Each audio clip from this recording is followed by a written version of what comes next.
તું ત્યારે મારી કિષ્કિંધા નગરી પર ચડાઈ કરીને આવો છો તો એ કાયર આજે તારો પાર થશે જરૂર મોટા ભાઈ સટકીને જાય ને જે ગાડાને ઢબુસિયા હશે આ જે ગાડાને ઢબુસિયા હશે આ દેવી નામનો સમુદ્ર ઠેકો બહુ મુશ્કેલ છે બરાબર છે મુજ પ્રહારથી ડરો મુજ નામના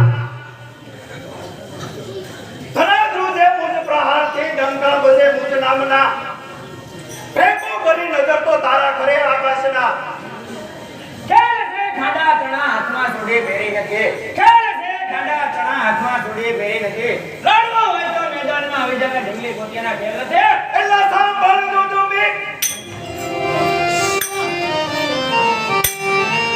એલા સાંભળજો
હું પેલા માયાવી ટાઈપને હાલી અને હમણાં પાછો આવું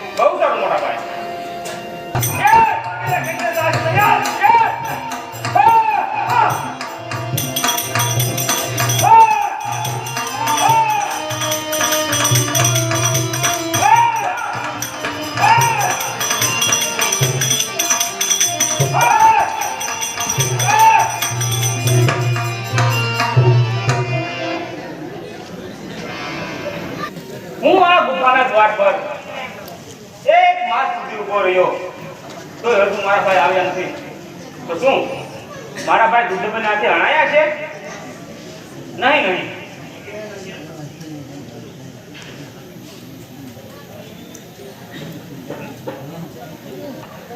ગુફામાંથી રુધિર આવતું એવું લાગે છે. રુધિરની સાથે વાળ પણ છે. એ વાળ તો મારા ભાઈના છે. નક્કી દુર્દબીની હાથે મારા ભાઈ હણાયા છે. અને જો કે રાક્ષસ ગુફાની બહાર આવશે તો મને પણ હણી નાખે. તો ચાલ એક મોટી શિલા લઈ આ ગુફાના દ્વાર પર મૂકી અને હું રાજમાં જતો રહું. મુખ પર શિલા શું મારા ભાઈ સુગ્રીવને રાજનો મોહ થયો છે? તેને મારા પર આવું કપટ કર્યું તો સારું કિષ્કિંધા તરફ જાવ તે પેલા કાયર સુગ્રીવની ખબર લઉં.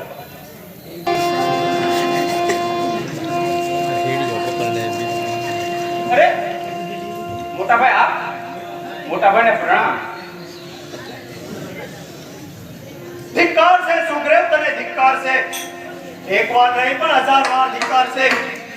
હું પેલા દૈત રાક્ષસ સાથે 6 માસ સુધી યુદ્ધ કરતો રહ્યો અને તું અહીંયા કિષ્કિંધામાં આવી બેઠો. શું તને લજ્જા નથી આવતી? મેં મારા બાહુબળથી મુખના દ્વાર પરથી શિલા હટાવી. મેં તને ત્યાં મારું રક્ષણ કરવા માટે મેલ્યો હતો અને તું અહીંયા કિષ્કિંધામાં આવી બેઠો. શું તને રાજનો મોહ થયો હતો? અરે બંધુ સુગ્રીવ, મને જો એક વાર કીધું હોત તો હસતા મુખે તને કિષ્કિંધાનું રાજ તારા હાથમાં સોંપી દેત. માટે હે બંધુ સુગ્રીવ, તારે આવું કપટ નહોતું કરવું. ચાલ્યો નહીં. નહીં મોટા ભાઈ, મારે એવો કોઈ રાજનો મોહ નહોતો. રાજ તો તમારું છે અને તમારું રહેશે. કારણ કે તમારા કહેવા પ્રમાણે હું તે ગુફાના દ્વાર પર એક માસ નહીં પરંતુ 6 માસ સુધી ત્યાં ઊભો રહ્યો તો તમે મોં આવ્યા અને એક દિવસ તે ગુફામાંથી રુધિર અને તમારા વાળ તમાતા આવતા હોય તેવું મને લાગ્યું. તો મારા મનમાં એમ થયું કે શું દુધુંબીના હાથે મારા ભાઈ હણાયા છે? તો મને તેમનો ડર લાગ્યો કે જો તે દુધુંબી રાક્ષસ ગુફાની બહાર આવશે તો મને પણ હણી નાખશે. એટલા માટે મોટા ભાઈ મેં એક મોટી શિલા લઈ તે ગુફાના દ્વાર પર મૂકી અને હું રાજમાં આવતો રહ્યો. માટે મોટા ભાઈ આપ શાંત થાઓ, એટલો બધો ક્રોધ ના કરો. ચૂપ કર કાયર. રુધિર પણ મારું હતું, વાળ પણ મારા હતા. મારે તારી કાંઈ લવારી સાંભળવી નથી. તું એ કિષ્કિંધા નગરી છોડીને ચાલ્યો જા, નહીંતર આજે વિપરીત થશે. નહીં મોટા ભાઈ, ચાલ્યો જા કહું છું. અને સાંભળ, તારી સ્ત્રીને અહીં રાજમાં મેલી અને ચાલ્યો જા, નહીંતર આજે તારો કાળ થશે. મોટા ભાઈ આપ શું બોલી રહ્યા છો? તમને ભાન છે? મારી પત્ની તમારે પુત્ર વધુ થાય છે. માટે મોટા ભાઈ આપ મહાન પાપ કરી રહ્યા છો. મોટા ભાઈ મહાન પાપ. ચૂપ કર સુગ્રીવ. પાપ શું છે અને પુણ્ય શું છે આ વાલીને સમજાવવાની જરૂર નથી. ચાલ્યો જા કહું છું. જ્યાં સુધી આ વીરવાલીનું નામ સાંભળ ત્યાં સુધી ઊભો રહેતો નહીં, નહીં તો તારો કાળ થશે. ચાલ્યો જા. મોટા ભાઈ મોટા ભાઈ મોટા ભાઈ હું જાઉં છું. આ રાત છોડીને હું જાઉં છું અને તમે યાદ રાખજો આનું પરિણામ તમારે એક દિવસ ભોગવવું પડશે. મોટા ભાઈ